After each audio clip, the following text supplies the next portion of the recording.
Mi labor fue colaborar fundamentalmente con dar una perspectiva, una síntesis y de alguna manera aportar algunos pensamientos sobre lo que se discutió en 3 sesiones que se focalizaron fundamentalmente en 2 temas. El tema de derecho humano, una sesión que se llamó El derecho humano al agua y al saneamiento, ¿y ahora qué? Y una segunda sesión que se llamó La universalización del acceso al agua y al saneamiento. Y creo que esa segunda sesión en el espíritu tuvo el título ¿Y ahora dónde vamos? Hubo una celebración de 2 cambios muy importantes en el modo en que se encuadró la discusión. Y estos claramente tienen que ver con pasar de una discusión del agua como un producto de mercado al agua como un derecho que debe ser garantizado, un derecho humano. Y un segundo aspecto que también creo que fue muy importante, si pensamos en la década anterior, estábamos hablando de cómo reducir la brecha, y ahora estamos hablando nuevamente, como hacíamos en los 70 y en los 80, de universalizar el servicio para todos y un servicio con calidad. Entonces esto es claramente un avance, o sea, cualquier crítica, cualquier empujoncito empieza desde una celebración de este avance. En comparación con muchas otras regiones del mundo, América Latina experimenta un nivel de avance muy importante con respecto a las metas del milenio para el agua. Sin embargo, si miramos las diferencias dentro de diferentes países y el interior de cada país entre regiones urbanas, rurales y periurbanas, bueno, como decía Eve, encontramos que a veces los promedios nos dicen poco con respecto a lo que está pasando. Hay progreso, pero hay un progreso muy heterogéneo. Sí, hay áreas que no tienen, están teniendo un desempeño mucho más pobre del que demuestran las cifras generales. Como el resto del mundo también, muy mal con respecto al saneamiento, ¿sí? El déficit todavía es el doble, no es tan alarmante de vuelta como el subsahara africano, pero tenemos casi 200 millones de personas en América Latina sin saneamiento y probablemente contamos mal, probablemente sean muchos más que 200. Un tema grave, ¿sí? Entonces también, nos toca seguir pensando esto que levantamos, ¿verdad?, de todas las mesas, es decir, podemos seguir hablando en profundidad del tema del saneamiento. ¿Qué está pasando? ¿Dónde está el tabú? O sea, a veces yo pienso, está claro que es tan largo la palabra saneamiento que la ponemos en el título, ¿no? Y decimos, vamos a hablar del agua y saneamiento, y el resto de las charlas y el resto de las políticas, el resto de lo que hacemos y de los proyectos de investigación y de acción se tratan del agua. Desde el punto de vista del desempeño económico de la región y de algunos países, pero de un conjunto importante de países dentro de la región, es muy positivo, ¿sí? Estamos no solamente ahora, sino en los últimos 10 años y con perspectivas muy buenas, en un nivel de crecimiento de productos brutos internos muy altos. Esto se traducía, Ede nos lo comentaba el martes, por ejemplo, esto decía, bueno, si uno mira qué tan viable es alcanzar la universalización del agua y el saneamiento de aquí al 2025, le decía, bueno, económicamente es viable, porque necesitaríamos algo así como el 0,1% del presupuesto del Producto Bruto Interno Regional. No es una cantidad desmesurada. Entonces estamos hablando, de condiciones de viabilidad y posibilidad muy altas, oportunidades muy altas con respecto a la posibilidad financiera de hacerlo. No tenemos excusa de decir no se puede desde el punto de vista de los recursos o el contexto del crecimiento.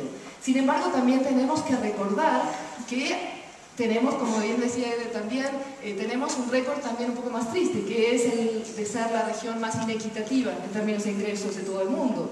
Y tenemos que pensar que esto de vuelta, esto no es algo nuevo, ¿sí? Ese es un proceso que lleva más de una década y que se viene agravando.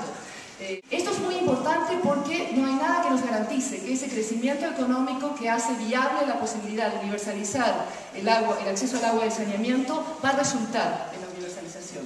En muchos aspectos de heterogeneidad, pero un rasgo particular de América Latina es que no estamos hablando de la gran transición urbana, como podemos ver de vuelta, por ejemplo, en África, la gran transición urbana en la mayoría de los países de América Latina ya ocurrió, es un continente altamente urbanizado, pero sí estamos teniendo procesos de urbanización diferentes a los anteriores. Y estos son de vuelta procesos de periurbanización, diría yo, no necesariamente de periurbanización de la pobreza, sino de periurbanización muy inequitativa.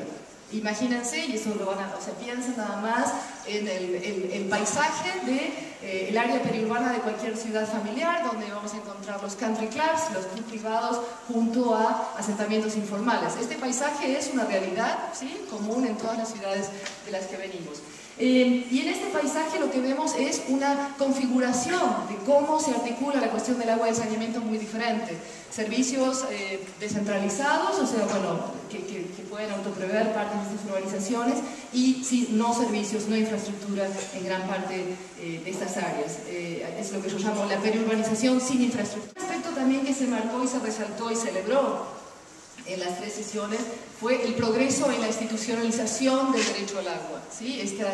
Se habló, y hay uno de los informes que presentó la mesa, y los organizadores de la mesa hace un detalle muy analizado país por país con respecto a dónde estamos.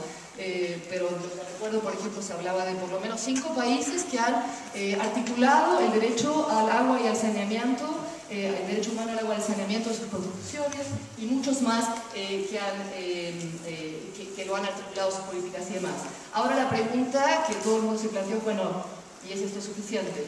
Hay claramente también una sociedad civil muy fuerte que se expresa tanto en las movilizaciones con respecto al agua, que en parte también empujaron la Declaración del Derecho Humano, pero también colectivos muy importantes en la autoprovisión comunitaria de servicios.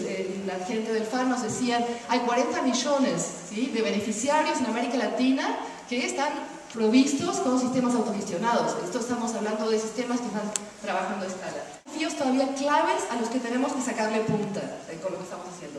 Uno yo lo llamo el desafío de la medición, pero es un poquito más que la medición. Esta cuestión de que a menos que realmente nos pongamos, mejoremos en forma sustancial qué estamos viviendo, dónde está la pobreza del agua y el saneamiento, geográficamente, en términos de género, en términos de etnicidad y demás, vamos a seguir trabajando con cifras ficticias, con cifras que subestiman. La infraestructura no significa ni que tengamos agua, ni que tengamos agua de calidad, ni regularmente, etcétera, etcétera. Algo que ustedes conocen. Algo que me parece importante dejar para plantear con respecto a esto, y creo que recoge algunas de las ideas que se discutieron, es esta necesidad de cuando pensamos el agua, cómo medirlo, cómo establecer indicadores, cómo medir progreso, cómo establecer planes de financiamiento para ver cuánto cuestan, ¿sí?, estos planes que estamos discutiendo. Tenemos que articular, seguimos pensando en 3 áreas totalmente que no se hablan dentro del sector del agua. Una es esta idea de los derechos, o sea, cuando pensamos en las necesidades del agua, ¿sí?, ¿quién necesita agua? Una segunda tiene que ver con el recurso, las necesidades desde el punto de vista del recurso y la sustentabilidad del recurso. Y otra, el tipo de mediciones que se hacen desde las empresas público-privadas, son públicas, se están convirtiendo, se están estatizando, se están privatizando y demás.